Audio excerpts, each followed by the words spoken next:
তো মুসা আলাইহিস সালাম আল্লাহকে জিজ্ঞাসা করছিলেন, তুকাল্লিমু মাই হাল তুকাল্লিমু আহাদান গায়রি, আমার সাথে কথা বলেন, কারোর সাথে বলবেন? তো আল্লাহ প্রশ্ন করছে, মুসা আলাইহিস সালাম তুমি কোথায়, আমি কোথায়? তো মুসা আলাইহিস সালাম ভাবছিলেন আল্লাহ মনে হয় চূড়াই হবে, আমি পদদেশে হব। তো আল্লাহ বলে, না, বাইনি ওয়া বাইনাকা হিজাব, আমি চূড়ায় না, তুমি পদদেশে বটে, আমি চূড়ায় না, তোমার আমার মাঝে পর্দা। তো বলছে কত পর্দা? বলে ৭০ আলফা হিজাব, ৭০,০০০ পর্দা, আনা ওয়ারা আল হিজাব, আমি পর্দার ওই পারে, তুমি এই পারে। বলছে প্রত্যেক পর্দা মোটা কত? আলফা সানা, ১,০০০ বৎসরের মোটা। কিন্তু মুসা কান পাইতা, শুনো আলাইহিস সালাম, সাতাতি উম্মাতুন, এক উম্মত আসবে, এরা আমার সাথে কথা বলবে, ফালা হিজাবা বাইনি ওয়া বাইনাহুম, আমার মাঝে এদের মাঝে কোনো পর্দা থাকবে না। বলছে সেই উম্মত কোন উম্মত? বলে উম্মতু মুহাম্মদ, উম্মতু আহমদ, মুহাম্মদ সাল্লাল্লাহু আলাইহি ওয়াসাল্লামের উম্মত। বলে কথা কখন বলবে? বলে ইদহুম ইয়াসজুদুন, যখন তারা সিজদায় যাবে। এই জন্য আরেক হাদিসে আছে, ইদা সাজাদাল আবদ ইরতাফা আল হিজাব বাইনাহু ওয়া বাইনার রহমান, বান্দা বান্দি যখন সিজদায় যায় তো আল্লাহ বলে ইরফা হিজাব বাইনি ওয়া বাইনা আবদি, সরা পর্দা আমার বান্দা বান্দির মাঝখান থেকে, পর্দা সরা। ফেরেশতারা জিজ্ঞেস করে কেন? কয় ইদান ইউনাজি আবদি, আমার বন্ধুর উম্মত কথা বলবে, সরা পর্দা সরা। হায়, আমি কেন বলবো না? আব্দুল কাদের জিলানী কেন লিখবে না? আর আমি বা কেন বলবো না? আব্দুল কাদের জিলানী লেখছে তাই আমি বলতেছি, আব্দুল কাদের জিলানী কেন লিখবে না? আর আমি বা কেন বলবো না? ও যুবক, তোমার মতো হতভাগা কেউ নাই, ও নারী তোমার চেয়ে হতভাগা কেউ নাই, ও পুরুষ তোমার চেয়ে হতভাগা কেউ নাই, কপাল পোড়া কেউ নাই, তোমার মতো নিকৃষ্ট কেউ নাই, তোমার মতো নিমক হারাম কেউ নাই। তুমি আল্লাহর যৌবন নিয়ে ঘোরো, আর আল্লাহ ডাকে তুমি আসো না, আসো না, আল্লাহ ডাকে আল্লাহ। হায় হায়, দুনিয়া দিয়া বুঝাইতে চাইতেছি, দুনিয়া আমার আলোচনার বিষয় না। প্রত্যেক দেশেই কিছু ব্যক্তিত্ব থাকে, ইচ্ছা করলেই এদের সাথে সাক্ষাৎ করা যায় না, সিরিয়াল নিতে হয়, সিরিয়াল মতে সাক্ষাৎ করতে হয়। প্রত্যেক দেশেই কিছু ব্যক্তিত্ব থাকে। আমাদের দেশে এরকম প্রধানমন্ত্রী আছে, রাষ্ট্রপতি আছে, ইচ্ছা করলেই আপনি সাক্ষাৎ করতে পারবেন না, আপনাকে সিস্টেমে যায় সাক্ষাৎ করতে হবে। দুনিয়ার সামান্য একজন পদস্থ ব্যক্তির জন্য যদি, দুনিয়ার একজন পদস্থ ব্যক্তি, তাকে সাক্ষাৎ করার জন্য যদি সিস্টেমে যাইতে হয়, ও যুবক রাগ হয়েও না, তোমার পায়ে হাত রাখি, তোমার পায়ে হাত রাখি, তোমার যৌবনের উপরে লানত।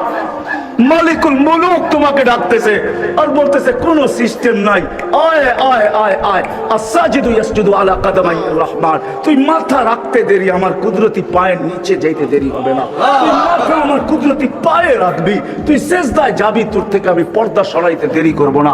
যদিও আজ পর্যন্ত আমি কাউকে যতজনের সাথে সাক্ষাৎ দিছি বা কথা বলছি ওরা আল হিজাব, শুধু একমাত্র তোর নবী আছে, তোর নবী আছে, মুহাম্মদুর রাসূলুল্লাহ আছে, যে আমার বন্ধু, তাকে সাক্ষাৎ দিছি তো কাবা কাউসাইনি আও আদনা ফাতানা ফাতাদাল্লা ফাআওহা ইলা আবদিহি মা আওহা, সমস্ত পর্দাকে সরায়া বন্ধুকে পাশে বসায়া দর্শন দিছি। তুই তারই উম্মত, তোকেও দর্শন দিতে চাই, কোনো পর্দা রাখতে চাই না। পায়ে হাত রেখা বলি, একটু ভাবেন। ওয়াজ তো রাফি বিন মনির সবই করে গেছে, ওরা আমার আগে যারা করছে তারাও করছে, আর আমি দীর্ঘ রাত পর্যন্ত কথা বলায় অভ্যস্ত না। কেন আমাকে বেশি রাত্রে বসাবেন তো আমার আইসি ওপেন করতে করতে অনেক সময় চলে যাবে, কেন আমার আইসি এক সময় রাত্রে বন্ধ হয়ে যায়, এটা বন্ধ হয়ে যায়, তারপরে আর ওপেন হয় না। ওপেনের আগে যদি বসাবেন তো ফজর পর্যন্ত নিয়ে যেতে পারবেন, এটা ওপেনই থাকবে আর বন্ধ হবে না।